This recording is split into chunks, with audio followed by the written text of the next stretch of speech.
Então, galera, o que a gente vai falar de hoje? Existe a Lei Complementar 123 de 2006, tá? Essa lei é a lei que foi criada para dar benefícios para micro e pequenas empresas, e toda vez que eu falar MEI e EPP, entende-se MEI também, tá? O MEI ele é considerado uma micro e pequena empresa, beleza? Só para não ficar aqui muito repetitivo, MEI e EPP vai entender MEI também, beleza? E essa lei, né, a nova lei de licitações, NLLC, né, abreviação aí, nova lei de licitações e contratos, ela trouxe lá no artigo 4º as disposições de como que isso vai funcionar a partir de agora, a partir do momento que a nova lei de licitações entrou em vigor, que na verdade na prática foi agora, mas a nova lei ela existe desde 2021, tá bom? Abril de 2021 a nova lei já existia. Maravilha? Então vamos lá. O que essa lei fala? Tá? Então aqui nesse mapa mental, depois eu vou deixar o link para vocês, me lembrem até o final da aula, deixar esse link do mapa mental para vocês terem, para você estudar. Eu sempre gosto de fazer todas as minhas aulas com mapa mental porque fica algo visual e não fica aquela lei chatona que, pô, você se perde toda hora. Então eu pego tudo que é importante do que eu quero falar e trago dentro do mapa mental, que para mim faz todo sentido. Depois você dá a sua opinião e se você também curte esse formato, tá bom? E eu compartilho com vocês ao final. Então, o que eu fiz foi ler, né, a Lei Complementar 123, que fala desses benefícios e, claro, sempre com base, vou até abrir aqui a nova Lei de Licitações, só para você ver, Para quem não sabe, né, a nova Lei de Licitações é a Lei 14.133 de 2021. Hoje a gente vai falar desse artigo aqui, ó. Ele é bem curtinho, mas muito importante, tá? Faz total diferença na hora que você for participar de licitação. São 6 linhas aqui, bem tranquilo, e eu tentei resumir isso daqui junto desse mapa mental. Então vamos lá. Quando a gente pega a Lei Complementar 123, em algum momento lá, aqui no mapa mental, quando você tiver acesso, você vai ver que eu deixei notas. Essas notas aqui são cortes da própria lei, tá? Ó, se você clica aqui e quer saber exatamente o amparo certinho, é só você clicar na nota aqui, exatamente de cada caixinha, que vai ter o recortezinho ali da própria letra da lei, beleza? Mas eu tentei simplificar para que todos entendam. Lembrando que para você participar de licitação, você não precisa ser advogado. Então, eu tento trazer uma linguagem mais comum e universal a todo mundo, tá bom? Então, em algum momento ali, em algum artigo, que no caso especificamente aqui é o artigo 47 da Lei Complementar 123, tá?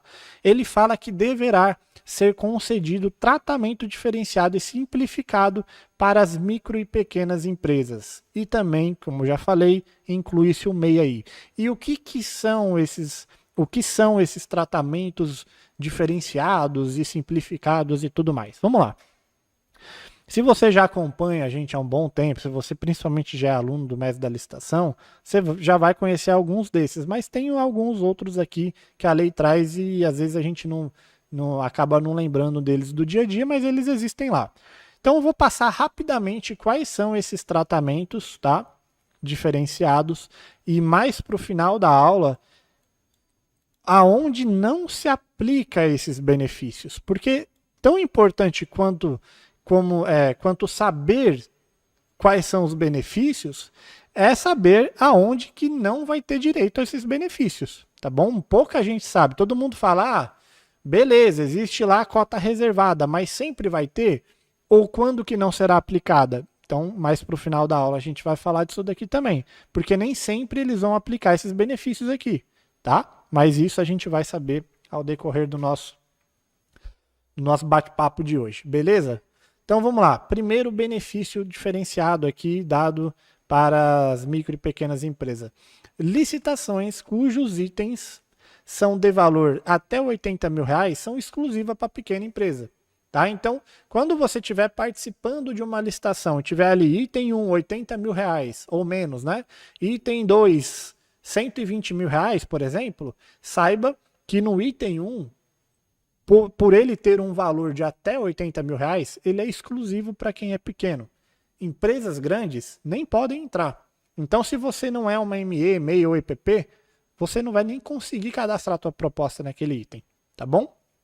Beleza? E o segundo benefício é a cota reservada de 25%. Aqui no nosso caso, do item 2, como ele era 120 mil reais, ele era acima de 80 mil, ou seja, empresas grandes podem participar. Só que desse item, ele tem que reservar uma cota de 25% só para quem é pequeno. Tá? Então, em resumo, itens até 80 mil reais, exclusivo para pequenas empresas. Item acima de 80 mil, ele reserva uma cota de 25% para quem é pequeno. Beleza? Tranquilo? Não se apeguem aos números, né? Mas sim ao conceito, tá?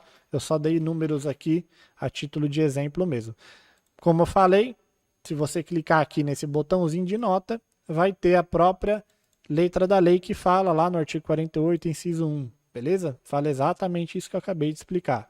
Então, ele tem licitação exclusiva, as que não são exclusivas, né? Os itens que não são exclusivos tem que reservar a cota de 25%, e mais para baixo a gente vai falar quando que isso não é aplicado, tá? Beleza? Porque não é sempre não. E também nós temos o empate ficto. O que é o empate ficto? Esse daqui, na minha opinião, é um dos mais importantes e interessantes, né? Que beneficiam de fato aqui. Não que os outros não beneficiem, mas é que esse daqui você vê ele mais claramente no dia a dia ali. Que é a questão de, vamos dar um exemplo aqui fácil, tá? Nem sempre vai ser esse cenário perfeito, mas vamos dar um exemplo que você, que é uma empresa pequena, você esteja concorrendo numa licitação com uma empresa que é maior, uma empresa grande que não é MEI, ME ou EPP. Tá só vocês dois e vocês estão concorrendo lá na etapa de lance, tá bom? É um pregão. Show de bola? O que acontece? Imagine que a empresa maior, ela ganha aquele item. Ela deu a melhor proposta, o melhor lance, e ela ficou em primeiro colocado. Só que você, por ser MEI, ME ou EPP, você tem o direito ali de estar com o seu preço em até 5% do preço dele. Tá?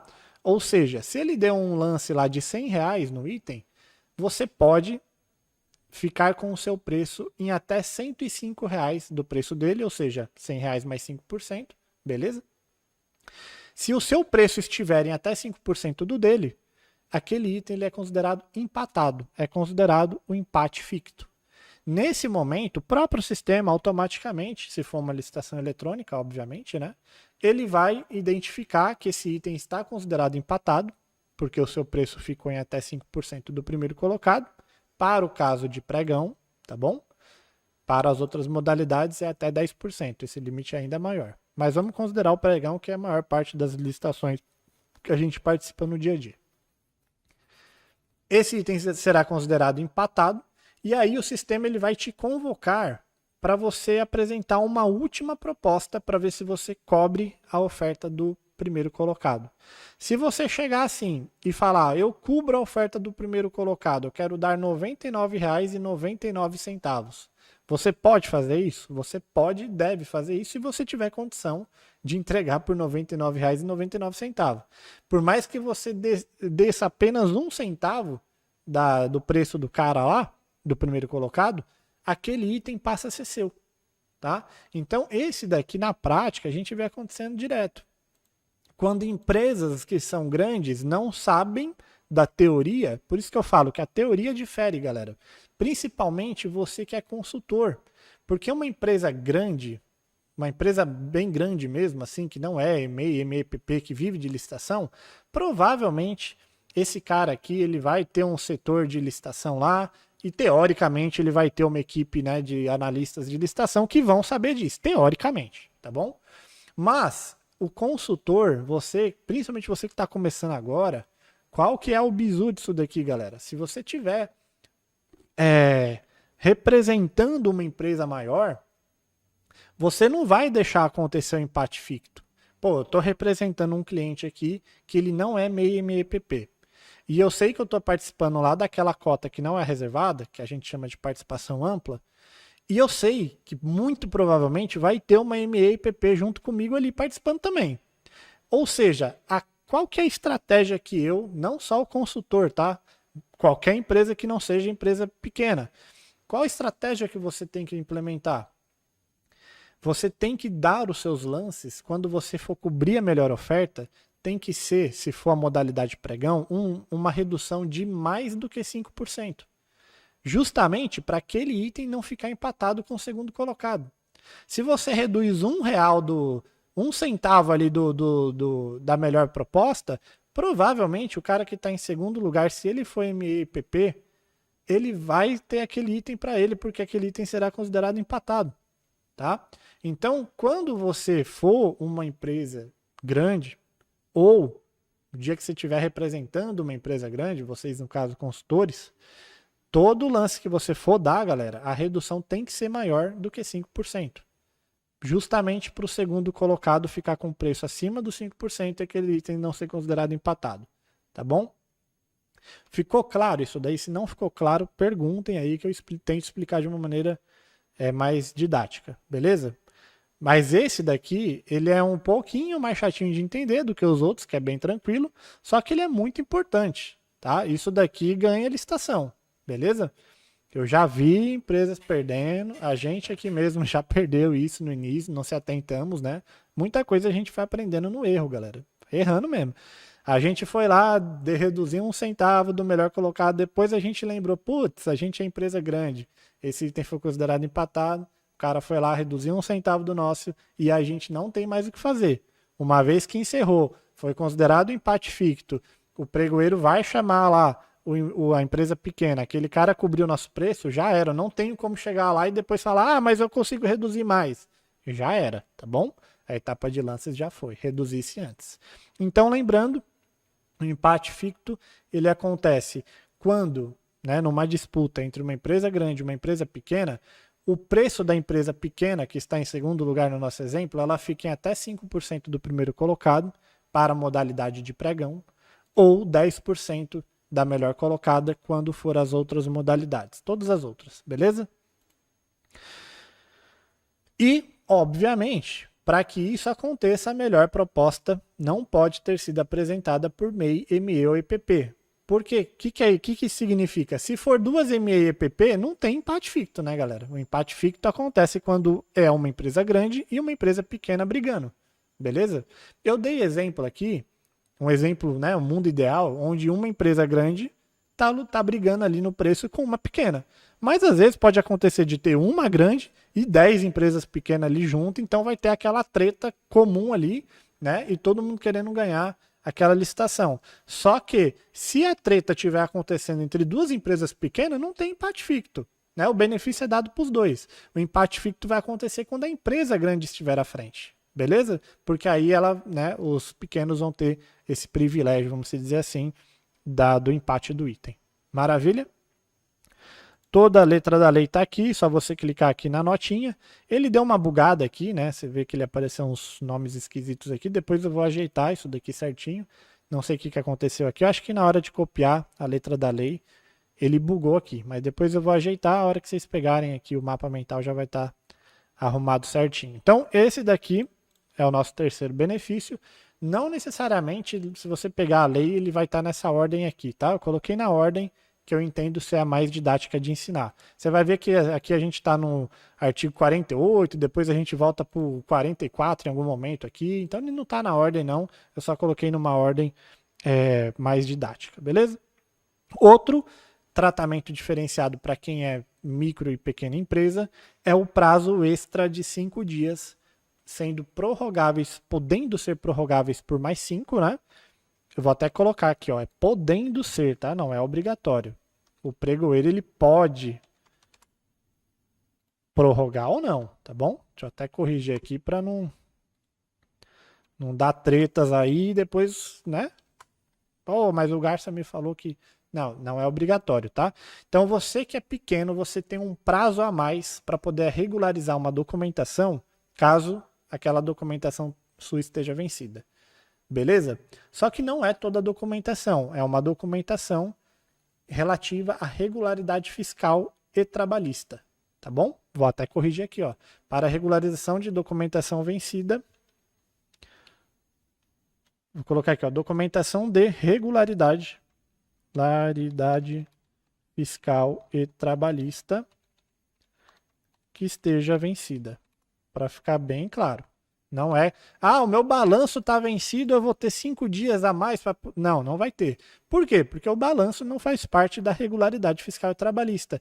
Que troço é esse de regularidade fiscal e trabalhista? Procure uma live nossa no YouTube onde eu falo sobre documentação necessária de acordo com a nova lei. Já tem essa aula disponível para vocês aí. Lá eu explico exatamente quais são os documentos da regularidade fiscal e trabalhista. Então, voltando para a aula de hoje, você que é pequeno tem o prazo extra de 5 dias, podendo ser prorrogável por mais 5 dias, tá? A critério da administração pública, para regularizar esse documento da regularidade fiscal e trabalhista que esteja vencido. Por que isso é legal?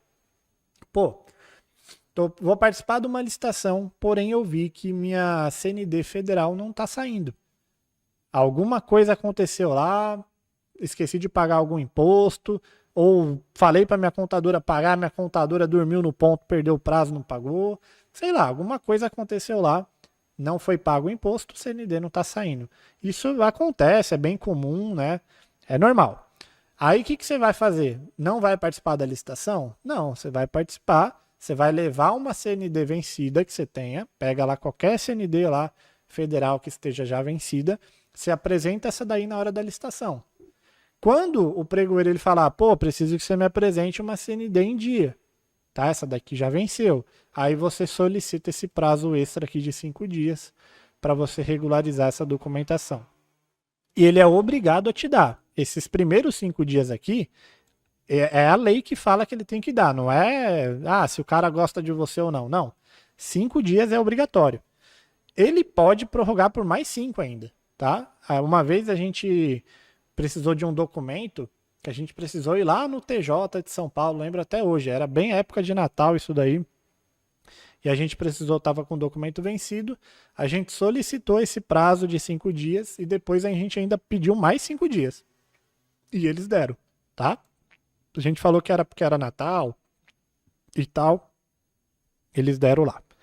Beleza, então ajuda bastante isso daqui também, tá?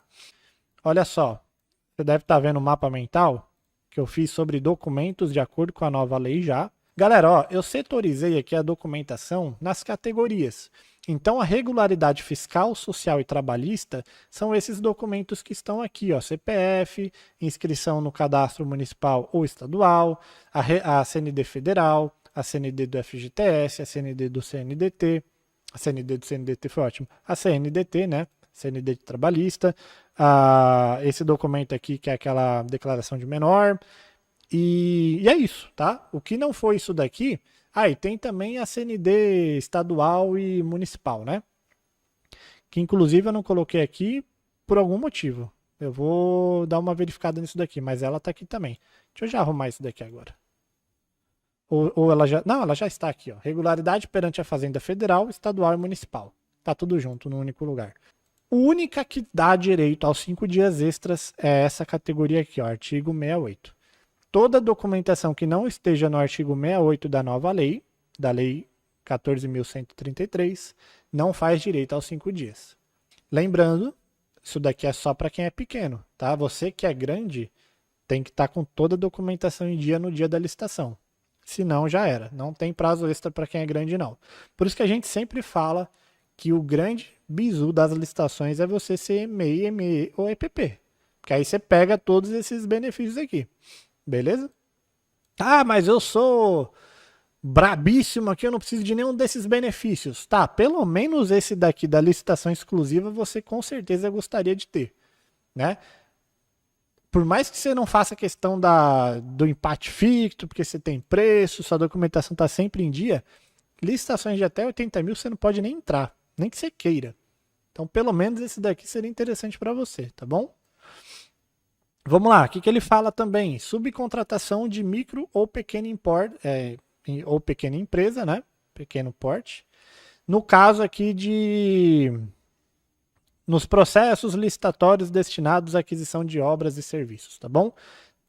A gente não vê muito disso daqui não na prática, mas a lei fala lá que tem, que é a questão do quê? Em licitações para obras e serviços, contratação de obra e serviço, a empresa lá que tiver participando, ela pode subcontratar ME e EPP. Ou MEI também, né? Beleza? Nesse caso aqui, poderia. É bem mais raro a gente ver isso daqui, mas tá aqui, de boa. O que eu coloquei aqui? Pagamentos poderão ser destinados diretamente às micro e pequenas empresas subcontratadas. Tá, óbvio isso daqui, né? Se você é um subcontratado, o pagamento vai cair direto na sua conta nesse caso aqui, tá bom? Não vai cair na conta da empresa que subcontratou você. E tem uma outra observação aqui referente ao prazo de 5 dias. É sempre importante lembrar que você tem que apresentar toda a documentação mesmo que vencida. Ah, minha CND aqui não está em dia, está vencida, eu não vou apresentar e vou pedir o prazo de 5 dias. Não. Aí você foi considerado como não apresentando a documentação necessária. Então você tem que apresentar mesmo que vencida, e aí você pega aqui e convoca aqui os 5 dias extras, tá bom? Show de bola? E caso você, depois desses 10 dias, sempre dias úteis, tá? Lembrando, e caso você não consiga regularizar nesses 10 dias, aí o que vai acontecer é que você vai perder a licitação. Você vai ser desclassificado e ainda pode acontecer de tomar alguma sanção sim, tá bom? Beleza?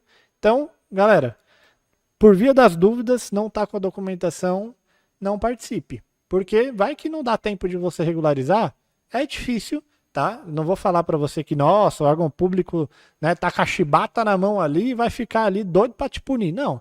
É difícil eles saírem punindo, mas acontece, tá bom? Acontece sim, tem órgão público aí que é bem rígido, dá multa mesmo, sai regaçando tudo. Beleza? Advertência, impedimento de listar por alguns dias, às vezes meses, né? Multa, é doído. Então, assim, tá na dúvida, acha que não vai conseguir a documentação a tempo, nem participa. Pega outra aí, vai na fé. Tá? Beleza? Show de bola. E aqui o nosso último, então, tratamento diferenciado. Chega também, né? Pra quê? Pô, tá quase dando a licitação já para quem é pequeno. Contratação regional, essa daqui é bem polêmica, inclusive, mas vamos lá. Contratação regional de empresa pequena que tenha ofertado preço de até 10% em relação ao melhor classificado. Isso daqui é aquela questão de... deixa eu mutar meu celular aqui, que às vezes começa a pingar as mensagens aqui, meu amigo. Daqui desconcentra. Mas vamos lá. O que é isso daqui, galera? Licitação que às vezes a gente recebe, né, dúvidas de alunos, de seguidores e tal. Pô, mas o órgão aqui da minha cidade está fazendo uma licitação e está direcionando aqui para o fornecedor da cidade. Tá tudo errado, né? Denúncia já começa ali aquela coisa toda. Mas não é bem assim, tá, galera? Isso daqui está previsto em lei ser feito, tá? Tá lá na lei complementar 123, lá no artigo 48, no parágrafo 3º, se eu não me engano. Tá meio bugado aqui, mas depois eu vou arrumar esse troço. Tá? Mas tá lá na lei complementar. O que acontece? Isso daqui visa fomentar o comércio local ali, desenvolvimento local, esse tipo de coisa, tá? E como que funciona isso? Então é o seguinte, Prefeitura de Hortolândia, no nosso exemplo aqui fictício, ela quer fazer uma licitação e para comprar hortifruti, tá? Produtos aí, hortaliças, frutas e tudo mais. E isso, por ser um produto que estraga rápido, por ser uma coisa que é perecível, né? Não dá assim, tem que ter um transporte adequado. Ele não quer contratar uma empresa do Paraná. Ele quer contratar uma empresa daqui da região. Tá? Então ele pode colocar esse dispositivo na lei, falando que empresa, não é que ele deixa uma licitação exclusiva para quem é daqui. Não é isso, tá? Todos podem participar, inclusive do Paraná, empresa do Paraná, da onde quer que seja, beleza? Só que quem for da região vai ter uma vantagem de 10%. Ou seja, a empresa que é da região, ou seja, se a Império estiver participando aqui, aqui nós que somos de Hortolândia, o meu preço pode ficar até 10% maior do que o seu que não é daqui. E aquele item será considerado, será dado direito de preferência para mim, porque eu sou daqui da região. Tá? Então, por mais que você tenha vencido a etapa de lance, vai chegar na hora, se a Império ficou lá em segundo lugar lá, só que o nosso preço ficou em até 10% do teu, que não é daqui, esse item será passado para a gente. Tá bom? Beleza? É uma forma de estimular aqui regionalmente, né? E a economia local, desenvolvimento, essas paradas todas aí. Beleza? Isso acontece muito para oficina mecânica, tá? Então, órgão público que quer contratar manutenção de veículos de forma geral, ele quer contratar uma empresa, uma oficina daqui da cidade, né? Como que ele vai levar o carro lá na PQP lá, sendo que, pô, tem uma oficina aqui do lado dele? Então ele coloca isso daqui, manutenção de veículos, sempre tem esse dispositivo, porque é complicado mesmo, né? Imagina, ó, a prefeitura aqui precisa levar lá os Uno velho lá para manutenção, aí, pô, a empresa é lá de São Paulo. Como que leva os carros velho quebrados para lá? Então, ele coloca isso daqui justamente para dar uma colher de chá para a galera que é aqui da região, beleza? Ah, mas eu não sou daí, como que eu faço? Aí você vai lá na prefeitura lá e fala, ô guerreiro da licitação, sabia que tem um dispositivo lá, o artigo lá 48 da Lei Complementar 123, que beneficia quem é da região, bota isso no seu edital. Aí você fala, vai lá e faz essa choradeira lá, né? Normal, quem não chora, né? Existe um ditado aí que, deixa quieto, não vou nem complementar ele, mas enfim, acho que vocês já entenderam o resto, né?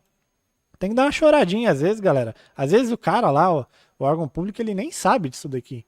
Então fala, liga para ele e fala, pô, cara, coloca aí o dispositivo de 10% aí para quem é da região e aí vai facilitar a tua vida, beleza? Então tá bom, esse daqui, pessoal, foram os benefícios, né, dados pela Lei Complementar 123 para quem é pequeno. Nosso segundo tópico aqui, então, lá na Lei 123, 2006, ele fala que a documentação, isso daqui é uma coisa que eu não vou dizer que nunca vi, mas eu não lembro de ter visto. Pode ser que eu já tenha visto e esquecido, mas ele fala lá que é o seguinte, a documentação da regularidade fiscal e trabalhista, que é essa que eu acabei de mostrar para vocês aí no outro mapa mental, ela será exigida apenas para assinatura de contrato, para quem for MEI, EPP ou MEI, né? Ou seja, o que isso daqui quer dizer? Que você só precisa apresentar esse documento no momento que for assinar o contrato. Isso é o que fala a lei lá, tá? Agora, na prática, a gente vê que eles exigem já no momento de participar da licitação. Beleza? Então, aí vai de cada um querer arrumar treta por causa disso daqui. Eu nunca liguei exatamente para isso. Se eu tenho meu documento, eu apresento em qualquer momento. Eu só quero estar ali para poder participar e ganhar aquele contrato. Se eu ganhar, ótimo. Se eu não ganhar, eu tentei. Beleza? Mas a Lei 123, lá no seu artigo 42, ela fala que a documentação da regularidade fiscal e trabalhista será exigida apenas na assinatura do contrato em empresas que são MEI e EPP, tá bom? Seguindo, isso daqui eu não vou nem perder muito tempo, tá? É um assunto bem mais complexo do que isso daqui, mas eu coloquei porque tá lá, tá bom? Ele fala lá que as micro e pequenas empresas poderão emitir cédula de crédito microempresarial com base em empenhos não pagos no prazo de 30 dias, tá bom? Então ele fala lá que empenhos que estão atrasados há mais de 30 dias, você pode transformar isso daí em cédula de crédito, mas esse assunto, por ser complexo, eu tenho certeza que tem entendimentos disso daqui, eu não parei para estudar porque na prática a gente não vê ninguém fazendo isso, tá? Beleza? Você só quer exigir o pagamento mesmo e boa, e não ficar transformando em cédula de crédito, que eu não sei nem como que você poderia usar isso daqui no futuro. Tá? Não sei se seria ali o título de investimentos lá, né, e tal, da dívida pública. Não sei, tá? Nem me aprofundei porque assim, na prática quem vai usar isso daqui talvez seja uma empresa muito gigantesca aí, que não é a maioria da gente, de nós. E quem faz jus, né? Claro. Então vamos focar então no que é mais interessante, que é o seguinte, não se aplica esses benefícios quando não houver ao menos 3 licitantes enquadrados como empresa pequena.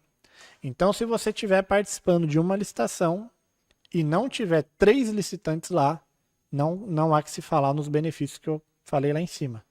Tá bom? Tem que ter pelo menos 3. Aí tem os benefícios. Beleza? Então, por isso que é bom a gente saber quais são os benefícios e quando eles não podem ser aplicados. Beleza? E aí isso daí fala, né? Lá no inciso 2, acredito que no artigo 49, beleza? Depois eu vou colocar certinho isso daqui. Ele fala lá que quando não tiver pelo menos 3, não tem que falar aí nos benefícios. quando não for vantajoso para a administração pública. Então, essa questão que quem que perguntou? Luca. O Luca perguntou, mas o cara ele não colocou lá a cota reservada, ele não colocou. Pode ser, aí é pegar o edital e dar uma lida, que em algum momento ele justificou por que ele não fez isso. Porque existe um amparo da lei lá no inciso 3, eu não coloquei o artigo aqui, mas eu imagino que seja o artigo 49, tá bom? Não, com certeza é o artigo 49. Inciso 3, ele fala que não há que se falar em benefícios quando não for vantajoso para a administração pública. Então tem que pegar o edital agora e ver se em algum momento ele tem que ter feito isso, ele tem que ter justificado por que ele não aplicou os benefícios. Por que ele não colocou lá o item de 80 mil exclusivo para MEPP e por que ele não definiu a cota reservada nos itens maiores do que 80 mil. Ele tem que ter colocado isso lá no edital. Tá bom? A justificativa. Então procura lá, dá uma olhadinha, às vezes ele colocou. E aí ele vai dar o motivo dele. Certo ou errado? Tá lá registrado em documento oficial. Se você achar que tá fora do que prevê a lei, é só fazer uma denúncia, anexa esse edital e falar, o cara que tá dando golpe no rolê aqui, velho. Então, dá um jeito. E o cara escreveu isso, assinou, então, né? Tiro no próprio pé. Mas, assim, honestamente, o cara tem que ser muito corajoso para fazer algo que realmente não esteja amparado, tá bom? E aí os motivos são diversos, tá, pessoal? Aí a gente poderia ficar até amanhã aqui. Tá, mas por que não seria vantajoso, não sei o quê? Aí cada um tem sua peculiaridade, beleza?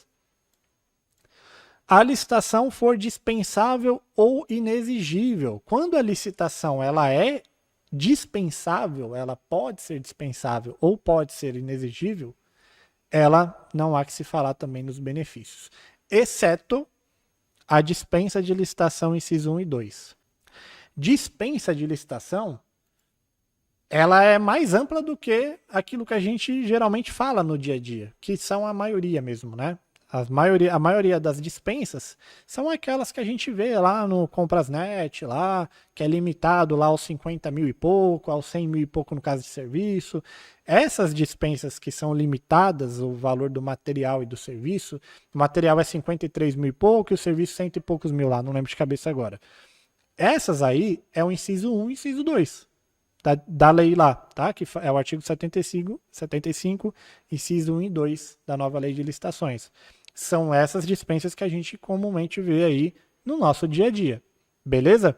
Essas aí tem que colocar os benefícios também.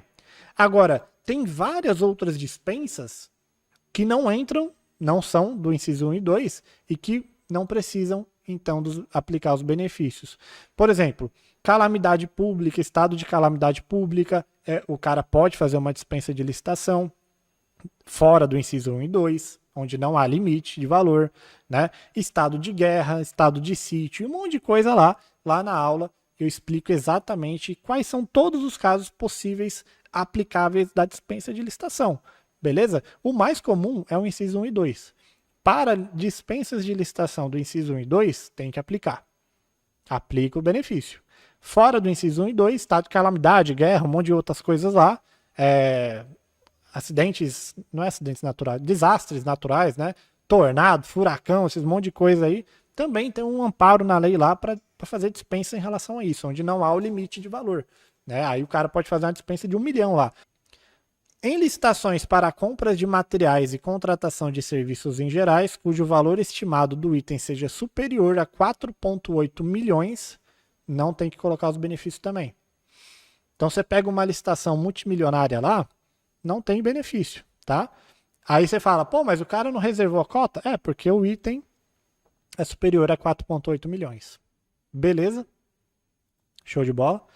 Isso daqui eu acho que é o seguinte, o cara pensou, pô, licitação superior ao limite da EPP, a lei fala é o limite da EPP lá, né? Aí eu puxei na lei e o limite da EPP hoje é 4,8 milhões, beleza? Pode ser que depois mude, aí esse mapa a gente tem que atualizar para o novo limite de EPP, que inclusive querem mudar agora para 13 milhões, né? Tem um projeto aí que o MEI passa a ser 100 e poucos mil, a ME passa a ser 800 mil e o EPP 13 milhões, alguma coisa assim, né? Tem um projeto rolando aí, vamos ver se sai. Mas enquanto for o limite atual, 4,8 milhões. Acredito que eles pensaram o seguinte nisso daqui.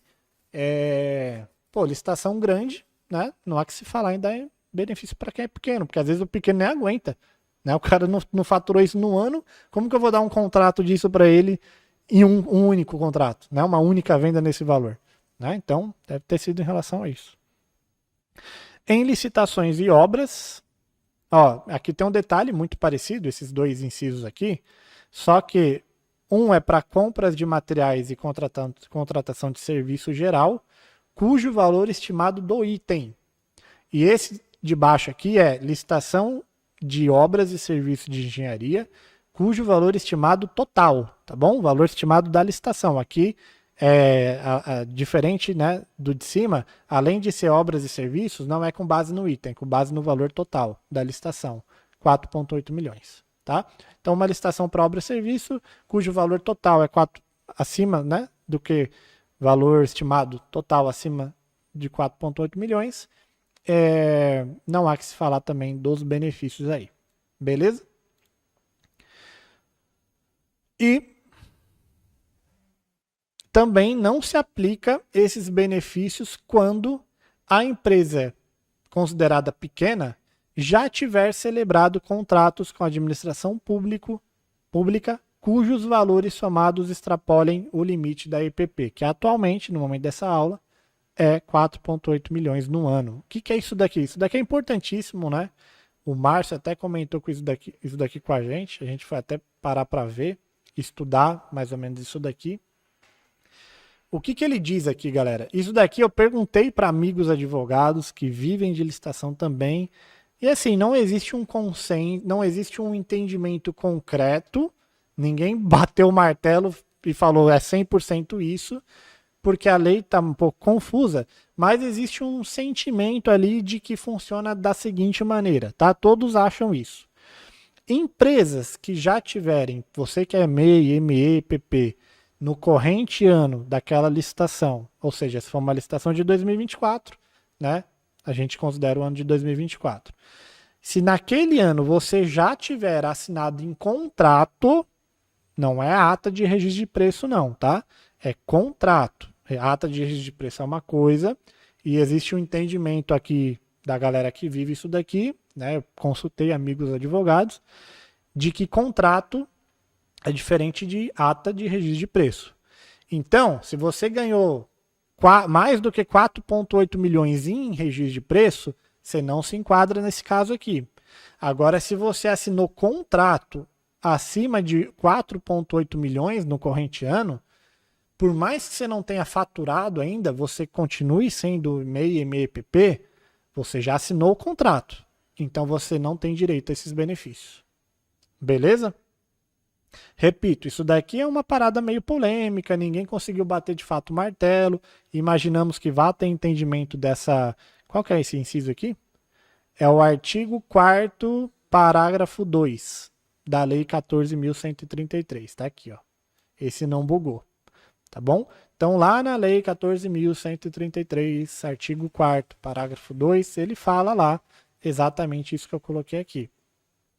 Repetindo, empresas que já, MEI, ME, PP, empresas pequenas no caso, que já assinaram em contratos valores somados ou um valor individual, tanto faz, contratos acima de 4,8 milhões, que atualmente é o limite da EPP, você já não faz mais direito aos benefícios dados para a pequena empresa. Por mais que você ainda não tenha faturado. O contrato já está assinado, já está tudo certo. Agora, você que assinou em registros de preço, aí você não se enquadra, não. Você continua tendo os benefícios lá. Show? Isso daqui, vamos acompanhar os episódios, próximos episódios aí para ver qual que é o desdobramento. Mas esse foi o nosso entendimento final. A aula será dada dessa maneira.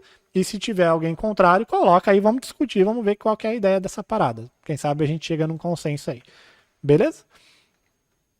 E será considerado o valor anual do contrato em licitações cuja vigência são superiores a 1 ano. Então, licitações ali que a gente sabe que pode ter contrato de 1, 2 anos, né, e tal, 5 anos, será considerado o valor anual, tá? E não o valor total.